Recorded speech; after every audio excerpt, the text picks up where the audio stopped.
Welcome to The Habit Experiment. I'm Tiffany. Every week, I test expert advice on building habits and share what actually happens on social media, the wins, the fails, and all the messy in between. If you know what you should be doing, but actually doing it is the hard part, you're in the right place.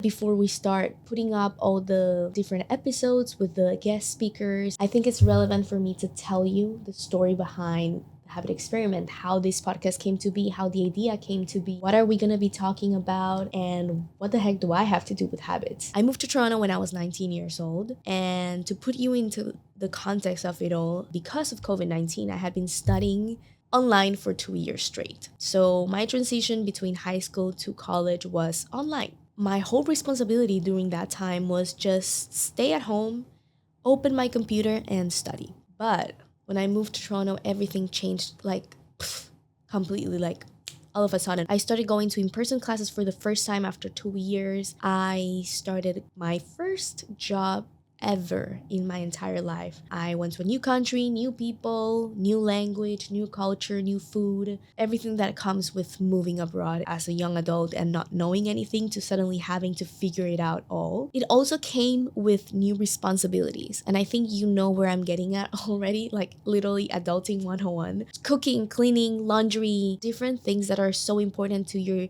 existence, to your daily life, to surviving, that you suddenly have to do, because if not, if you don't eat, you'll die, right? If you don't cook, so it's like all these different things, all these different responsibilities. Grocery shopping, even for me, was like a big thing. Going to grocery shopping, I was like, what vegetable do I have to buy? And all of a sudden I had like 20 new things that I had to juggle and figure out, besides being in a new country. But the reason behind why I created the Habit Experiment was that I realized that this is not just a problem that you get only if you move abroad. Definitely was intensified. I experienced this in a faster way because I moved abroad. But the messiness of it all, of just having 20 new things in your plate all of a sudden, is something that everyone goes through. Like, you will definitely go through. If you're a teenager listening to this right now, you will go through these growing pains because it's part of adulting. For me, the first year when I just moved to Canada, I was just so busy. Like, I had so many things to do that I didn't even have time to think or process anything. I was just like in the role of it all. I didn't have a schedule. I didn't have habits. I didn't have systems. It was not sustainable. Like, I moved in, blah, blah, blah, blah, blah. Everything went by super fast, and I just didn't have time to literally just think about anything.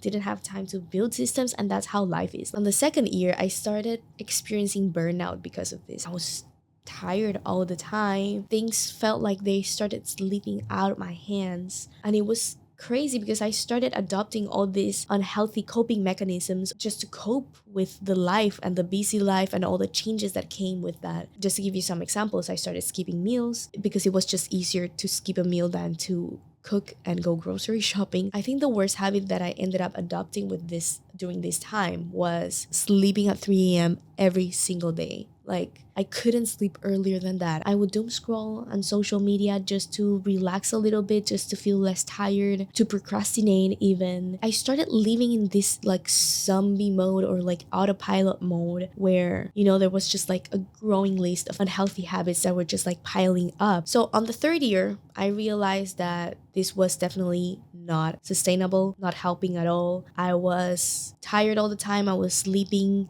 during class. I felt unmotivated. I was coming back home directly to my phone. It was bad, and I realized it, and I'm like, I cannot keep living like this. So I started implementing a bunch of different things that I saw online that I thought that might help. I started putting alarms to sleep early, like at 9 p.m. So it would ring and it would say like, remember to sleep. I would prep bags of greens, of green juice every single day. I would put my alarm at 7 a.m. to wake up to go to the gym. I had a daily habit tracker on the wall. So I literally put like all the habits that I wanted to achieve. Like, there were like 10 habits. Obviously that didn't help out. Like, half of the list was like in blank. Started reading books and listening to podcasts about habit building. I really wanted to change. So I started doing all of these things. But there was a problem with this. I knew the theory behind it. I knew what I had to do and when to do it. But at the moment of doing it, it just didn't happen. Or more so, not just taking action in the moment,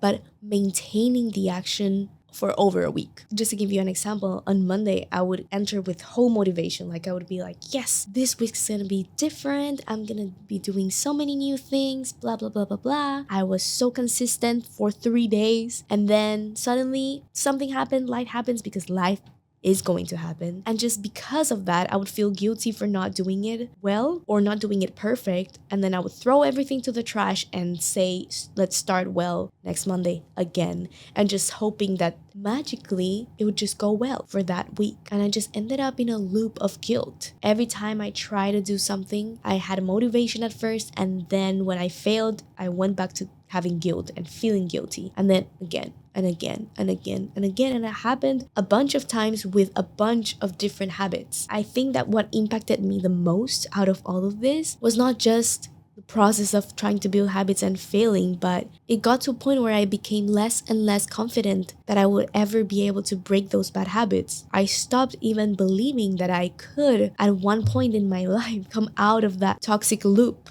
If you ask me how I am today and how the story is going right now, I would say I'm still working on habits. Like yesterday, I slept at 5 a.m. To be honest, there's tons of podcasts out there talking about habit building. There's tons. Why listen to a podcast of a person who is still struggling with building habits? Okay, hang on there because it's getting interesting. You know how on social media, everything you see is either experts who are already there and they tell you, be the 1%. And it's also full of influencers with perfect routines. A day in my life, my nighttime routine. But the problem with that is like, where's the real feedback? During those 3 years, I was looking at all of this content and I felt like I was a problem. I felt like, why is it that they make it seem so easy and for me so hard? All of this content it shows the perfection and the you reach there moment, but it doesn't show the process of, trying and failing and then realizing it doesn't work for you and then changing the habit and trying again. The real process of building habits is not online, which is exactly why the habit experiment exists. Because here's what we're gonna do with the habit experiment. This is not just a podcast. No.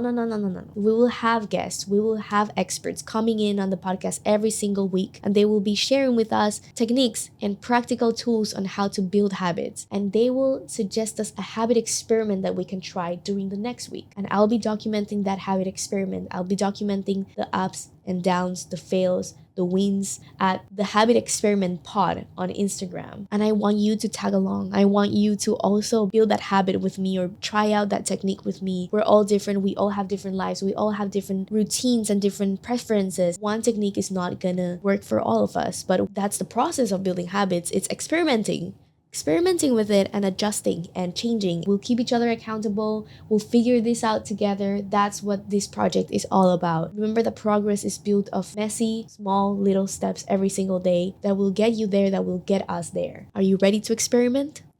See you next week.